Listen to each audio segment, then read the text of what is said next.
কোনো নেক সন্তান যদি পিতা এবং মাতার খেদমত করে যেতে পারে পৃথিবী থেকে, আর যদি ওই সন্তানের প্রতি ওই মা বাবা খুশি হয়, দোয়া করে, সেই সন্তান বিনা হিসাবে বেহেশতে যাবে।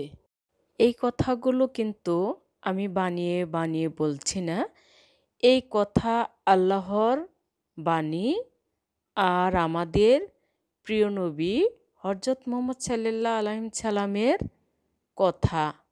বান্দা আল্লাহর ওপর তার সমস্ত বিষয় বাস্তবে নির্ভরশীল থাকবেন।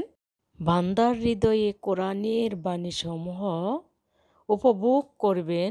কোরআনের বাণীতে শিখতে হবে যেমন ঝর্ণার সচ্ছল খাঁটি পানি জীবজন্তুকে শান্ত ও শীতল করে, আবার